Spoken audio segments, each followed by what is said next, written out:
I'm going to start quickly and get the prayers out of the way because there's a lot to talk about. We are now in November, and we're in the first week of November. So that's, where are we? Right. According to this, Joe Nadima, Secretary General of the Methodist Church in Sierra Leone, will be visiting the north of England this week. He's a long-standing key partner for Christian Aid, involved in healthcare, education, self-development, supporting youth and women, and literacy programmes.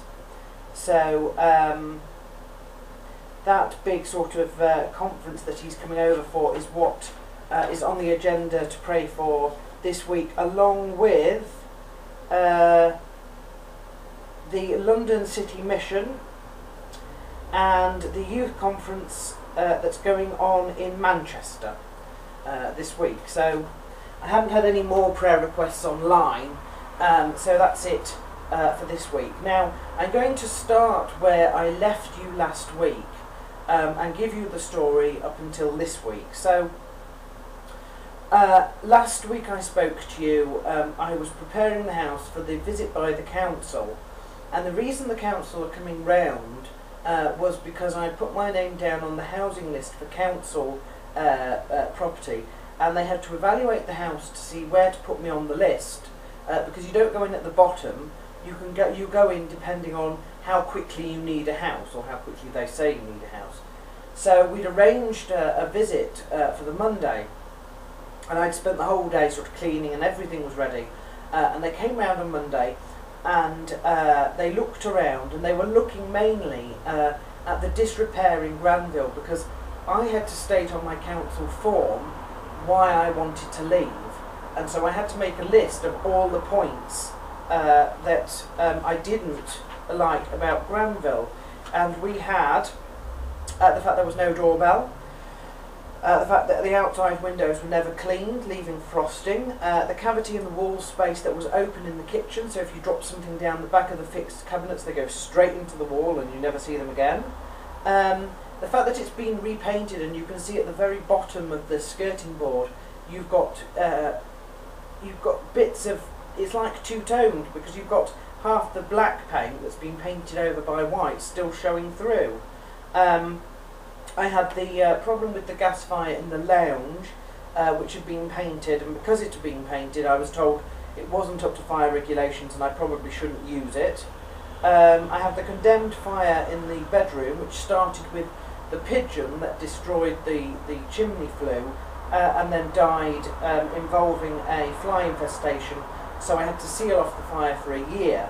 After that, when it was reopened and the pigeon was removed, or what was left of the pigeon was removed, they discovered that because the pigeon had been in there, there was structural instability, the flue had sort of broken and it needed to be relined, and until it was relined it was actually dangerous, so they disconnected it completely, and of course nothing like that has ever, nothing's come of that.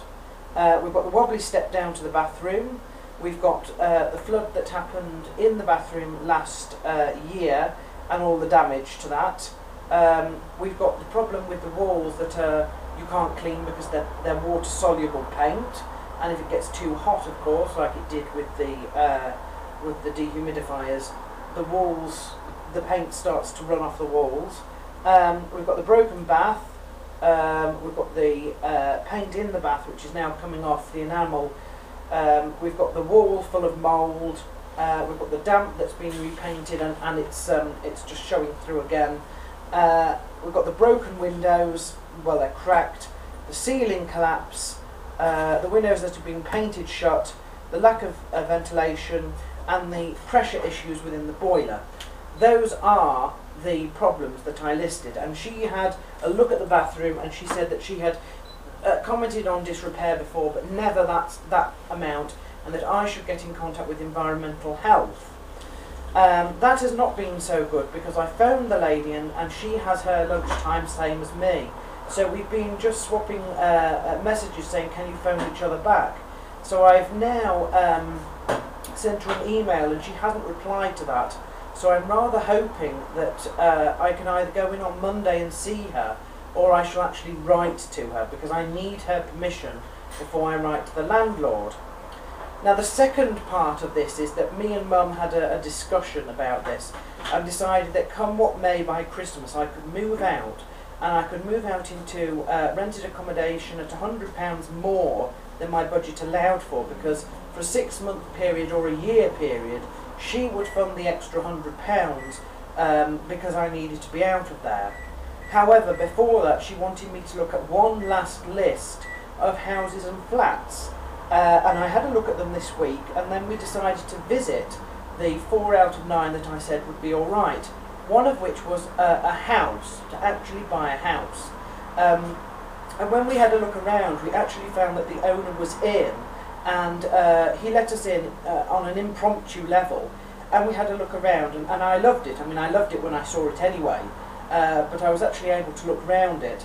And so we're actually going to pursue this for a bit, and the first thing of course is that they are going now to the financial advisors to talk about that, and that's really all there is to say, because until they have a response from that, which could be a week or two, there's nothing we can do. But once they have the response, we shall know for certain if we can go forward with it or not. So hopefully by the middle of this month I shall actually be able to say to you, look, we're going to move into a house, or look, we're abandoning all ideas of buying for now and we're going straight into rented accommodation. And I hope that will then be sorted out properly by the end of the year. So we're leaving it late, but we're just about in the right position to sort of make this happen by the end of the year. Now in other news, it's also been a big situation in Europe this week with the Greek referendum and the pressure that the German Chancellor has put on the Greek to stop a referendum there, or else she's going to expel them from the European Union. And we've had problems with Iran again. They are still building nuclear bombs. This time they're building them underneath the city to stop the Israelis bombing and destroying their nuclear plant. Israel is very unhappy about that and says we ought to go in and do a preemptive strike. And I would say, who are they emulating in doing that? This is why you have to be careful with international law, because when big countries do things like they did with Iraq, little countries get the idea that they too can act in a preemptive way. And we've got to be a bit careful about this, because Iran has said, you know, we're ready, so if you try anything, we will not hesitate to retaliate. So next few weeks we're going to see how that plays out. It might be a damp squib, or we might be going to war, who knows? Oh, okay.